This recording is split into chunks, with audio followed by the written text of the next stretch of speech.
안 살려.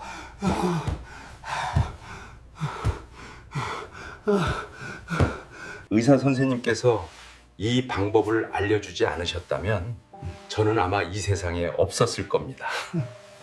서울의 어느 아침, 문틈 사이로 찬바람이 스며들었습니다. 저는 창가에 앉아 제 다리를 멍하니 바라봤습니다. 혹시 당신도 그런 적 있나요? 이 다리가 더 이상 내 다리가 아닌 것 같은 느낌. 계단 몇 칸만 올라가도 심장이 두근거리고 숨이 가빠 끊어질 듯하고 밤에 이불 속에 들어가면 종아리가 은근하게 쑤셔서 새벽까지 잠을 설칩니다. 바닥을 닦다 쪼그려 앉은 채로 있다가 일어나면 갑자기 어지러워 벽을 짚게 되는 순간도 있죠. 많은 사람들은 그저 웃으며 말합니다. 나이 들면 다 그렇지 뭐. 하지만 저는 박지훈, 48살. 그 말을 더 이상 가볍게 넘길 수 없었습니다. 왜냐하면 그 작은 신호들이 어쩌면 혈관의 경고, 심장의 신음, 그리고 뇌가 보내는 마지막 속삭임일 수도 있기 때문입니다. 녹대미 통증은 단순한 피대가 안 합니다. 뇌졸중의 경고일 수 있습니다. 아침에 일어났을 때 목덜미가 뻣뻣하고 머리가 무겁고 고개가 잘 돌아가지 않는다면 그건 뇌로 가는 혈류가 원활하지 않다는 신호일 수 있습니다. 2024년 한국국민건강연구원 통계에 따르면 50세 이상 인구의 약 37%가 하체 혈액순환 장애를 겪고 있음에도 그 사실을 인지하지 못하고 있습니다. 더 심각한 건 그중 5명 중 1명은 이미 일과성 뇌허혈증, 즉 뇌졸중 직전 단계를 경험했다는 점입니다. 대부분 단순한 다리, 저림이나 냉감, 근육 통증을 피곤해서 그렇겠지 하고 넘긴 결과였습니다. 하지만 희망적인 사실도 있습니다. 이러한 초기 손상은 대부분 되돌릴 수 있습니다. 단, 조기에 알아차리고 생활 속 아주 작은 습관 몇 가지를 바꾸는 것이 중요합니다. 비싼 약도, 특별한 기계도 필요하지 않습니다. 때로는 우리가 어떻게 목욕하고 어떻게 숨쉬고 아침에 어떤 걸음으로 하루를 시작하느냐, 그 사소한 차이가 바로 회복의 시작이 됩니다. 선생님, 손발이 너무 시리고 저려요. 괜찮을까요? 손발 저림과 냉증은 단순한 추위가 아닙니다. 혈관의 위험 신호입니다.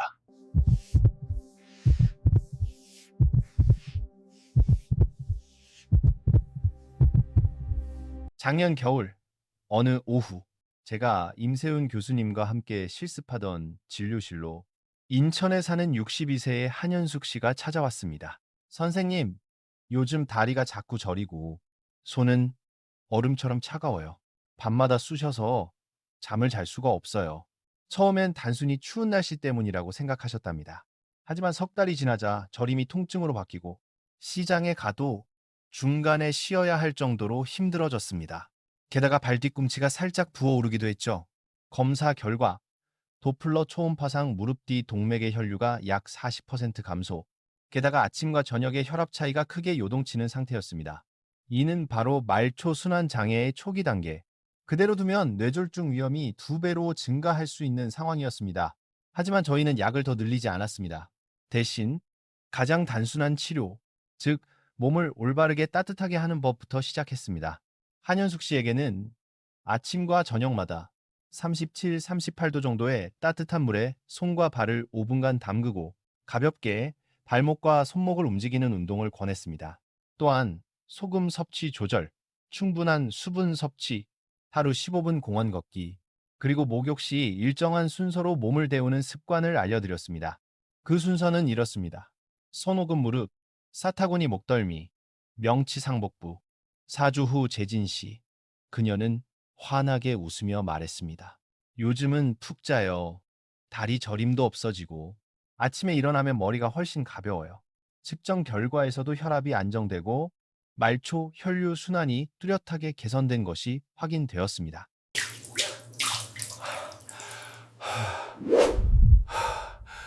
된장을 갖다 가서 무사하냐 저걸.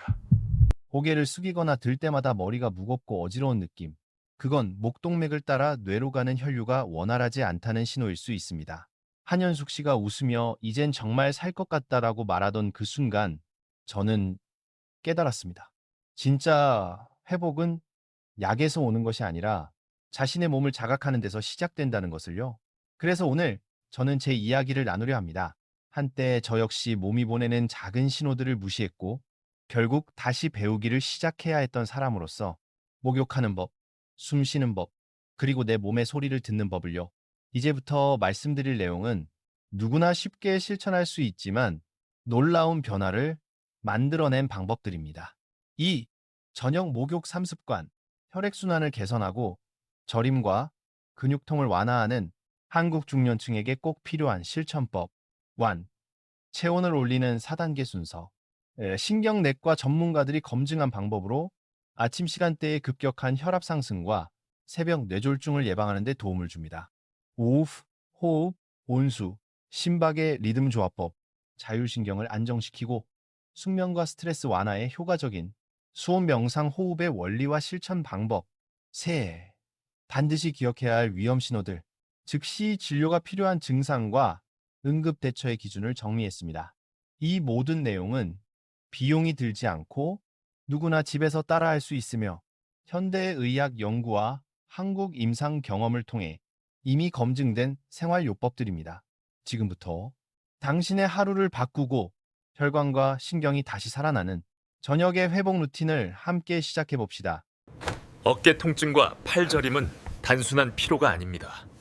모신경과 혈류장애의 신호일 수 있습니다. 목과 어깨가 굽고 팔까지 당기듯이 아플 때가 있죠. 그건 경추신경이 눌리거나 근육에 충분한 혈액이 가지 못해서 생기는 경우가 많습니다. 그래서 만약 당신이나 부모님이 가끔 손발이 차고 저리거나 밤마다 쑤시고 결리거나 그저 조금이라도 더 편히 잠들고 가볍게 깨어나고 싶다면 이 이야기를 끝까지 들어보세요. 저 박지훈이 직접 경험한 작지만 놀라운 변화, 몸속 맥박을 되살린 목욕의 순간을 하나하나 들려드리겠습니다. 그날 밤 저는 몰랐습니다. 내가 언젠가 욕실 안에서 두 손을 바라보며 10여 분 동안 멈춰서 있을 줄은요. 서울의 겨울밤, 기온은 영하 3도, 창문 유리는 김으로 뿌옇게 흐려져 있었습니다. 따뜻한 물줄기가 손바닥을 스치며 떨어질 때 그 물이 마치 막혀있던 혈관 속을 천천히 열어주는 듯한 감각이 들었습니다. 손끝이 살짝 떨렸습니다. 차가움 때문이기도 했지만 그보다 더 깊은 곳에서 이상하게 울컥한 감정이 올라왔습니다. 그때 문득 스승님, 임세훈 선생의 말이 떠올랐습니다. 지렁이도 추우면 몸을 말잖니. 사람의 몸도 그래. 이제 괜찮아. 쉴 시간이야. 라고 알려줘야 해. 그 말을 저는 오랫동안 그냥 비유쯤으로만 생각했었죠. 하지만 그날 밤 따뜻한 물이 손끝을 감싸던 그 순간 비로소 그 뜻을 알게 되었습니다. 몸은 언제나 우리에게 말을 걸고 있었던 겁니다. 단지 우리가 너무 바빠서 그 목소리를 듣지 못했을 뿐이었습니다. 손을 따뜻하게 하는 일부, 혈류를 개선하고 심장을 안정시킵니다. 나는 두 손을 맞잡고 천천히 문질렀다. 처음엔 그저 간질간질한 느낌뿐이었다. 하지만 30초쯤 지나자 따뜻함이 손등으로 퍼지고 그 열기가 손목까지 스며들었다.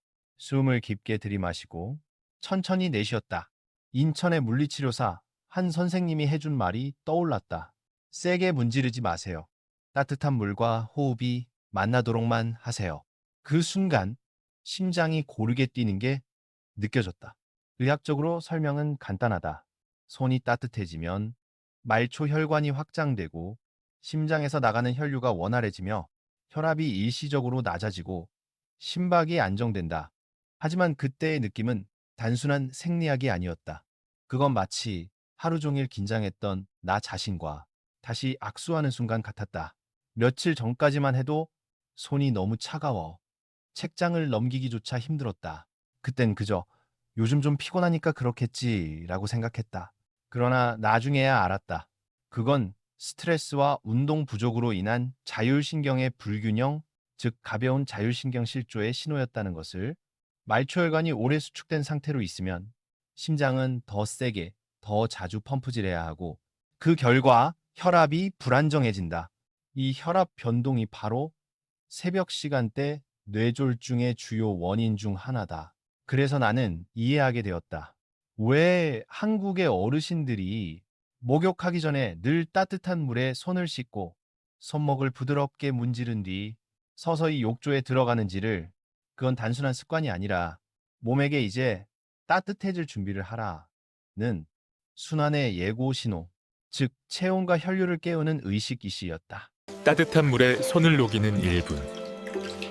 혈류와 마음이 함께 깨어납니다. 사흘째가 되던 날, 나는 손을 덮이기만 해도 손끝의 저림이 훨씬 빨리 사라지고 밤에도 잠이 더 쉽게 오는 걸 느꼈다. 엄마, 박선영 여사님, 68세의 그 모습을 보시더니 웃으셨다. 또 뭐 배우고 있는 거야, 우리 아들? 나는 대답 대신 엄마의 손을 잡아 따뜻한 물줄기 아래로 이끌었다. 엄마의 피부는 얇고 파란 핏줄이 도드라져 있었지만 따뜻한 물이 손등을 스치자 그 위로 붉은 빛이 번지며 안개 속 매화처럼 은은한 생기가 돌았다. 엄마가 눈을 가늘게 뜨며 말했다. 이상하네.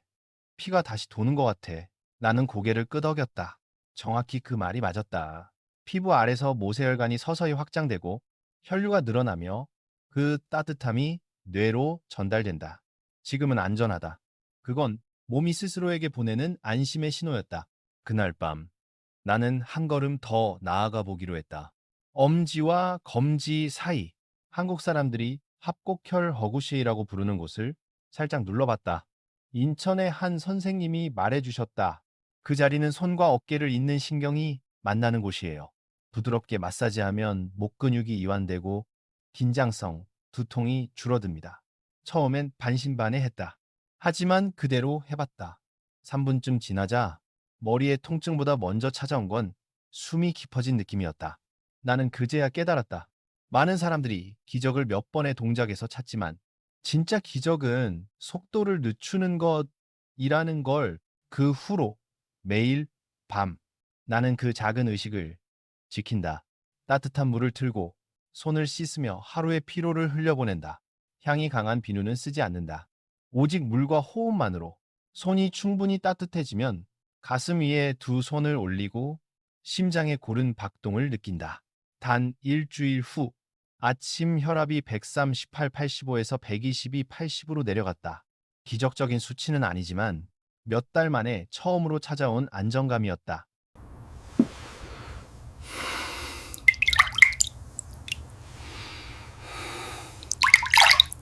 매일 아침 38도 따뜻한 물 5분. 손끝과 혈관이 다시 깨어납니다. 어느 아침 나는 이 경험을 부천에 사는 최민석 아저씨께 말씀드렸다. 은퇴한 목수인 그는 오랫동안 손마디 통증과 손끝 저림으로 고생하며 밤마다 연고를 바르고 주무셨다. 나는 아저씨께 이렇게 권했다. 38도 정도의 따뜻한 물에 손을 5분 담그고 손가락을 손바닥 쪽에서 끝으로 천천히 쓸어보세요. 세게 문지르지 말고요.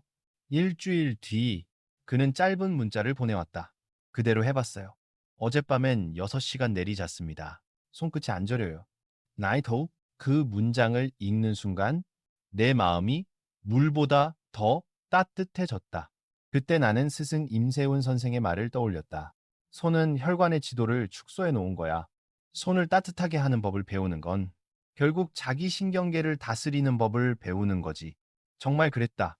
손이 차가워지면 뇌는 위험하다는 신호를 받고 아드레날린을 분비한다. 반대로 손이 따뜻해지면 안전하다는 신호로 바뀌어. 몸은 아세틸콜린을 분비한다. 심장이 천천히 뛰고 몸은 잠을 준비한다. 그래서 많은 어르신들이 잠자기 전 따뜻한 손목용만으로도 깊은 숙면을 취하게 되는 것이다. 물론 나는 항상 말한다. 이 방법은 약이나 의학적 치료를 대신할 수 없다고. 당뇨병, 말초신경병증, 감각 이상이 있는 분들은 반드시 온도계를 사용해 물의 온도를 확인해야 한다. 피부 감각이 둔해져 자기도 모르게 화상을 입을 수 있기 때문이다. 좋은 것도 이해 없이 하면 해가 될 수 있다. 하지만 대부분의 건강한 중년층에게 목욕 전 손을 따뜻하게 하는 5분은 혈관 관리 의식의 시작이 될 수 있다. 돈이 들지 않고 어렵지도 않다. 그저 5분. 그 안에 놀라운 변화가 있다. 아침 혈압 완화, 말초순환 개선, 어깨, 목, 긴장 완화, 그리고 무엇보다 깊은 숙면, 작은 습관 하나가 몸의 리듬 전체를 바꿀 수 있다.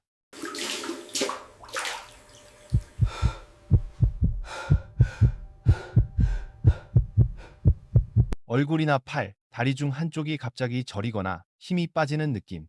그건 단순한 피로가 아니라 뇌로 가는 혈류가 막히려는 경고 신호일 수 있습니다. 따뜻한 수증기 속에 서 있을 때마다 나는 엄마의 단순한 말씀이 떠오릅니다. 몸을 너무 오래 차게 두지 마라. 나이를 먹는다는 건 단순히 체온이 내려가는 게 아니라 자신과 몸 사이의 거리가 멀어지는 일인지도 모릅니다. 그래서 매번 손끝이 다시 따뜻해질 때면 그 거리, 그 틈이 조금씩 좁혀지는 느낌이 듭니다. 나는 수건을 개어두고 욕실 불을 끄며 물방울 떨어지는 소리를 들었습니다. 그날 밤 나는 아무 꿈도 꾸지 않았습니다. 깜짝 놀라 깨지도 않았습니다. 그저 심장이 조용히 쉬는 소리, 그 평온함 속에 잠들었습니다. 그리고 다음 아침 나는 마음속으로 하나의 문을 넘기로 결심했습니다. 이제 몸의 혈류가 시작되는 곳, 즉 두 발을 따뜻하게 하는 법을 배우는 일, 그것이 내 몸을 진짜로 회복시키는 두 번째 여정의 시작이었습니다. 다리를 따뜻하게 하는 순간 순환의 중심이 깨어납니다. 따뜻하게 하기를 시작한 지 8번째 아침.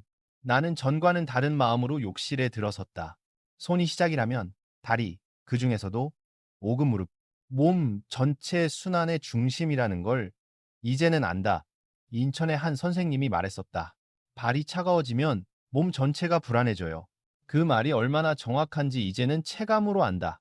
한국의 어르신들이 목욕 전 꼭 따뜻한 물에 발을 담그는 이유는 단순한 전통이 아니라 과학이 증명한 사실 때문이다. 오금을 따뜻하게 하면 심장과 뇌로 가는 혈류가 약 20% 증가한다는 것이다. 나는 미끄럼 방지 매트 위에 한쪽 무릎을 꿇고 반대쪽 다리에 무릎 뒤에 물줄기를 맞췄다. 온도는 약 37, 38도. 피부가 살짝 붉어질 정도로만 물이 부드럽게 떨어지며 잊혀진 길을 두드리듯 오금을 적셨다. 그 얇은 피부 아래에는 복잡하게 얽힌 교차로가 있다. 슬화동맥, 심부정맥, 경신경다발, 심장에서 발끝으로 다시 심장으로 돌아가는 생명의 통로들이다. 나는 그곳에 따뜻한 물을 1분 정도 흘려보낸 뒤 손가락 4개로 천천히 원을 그리며 오금을 문질렀다. 힘을 주지 않고 깊이 누르지 않았다. 그저 온기가 자연스럽게 퍼지도록 두었다.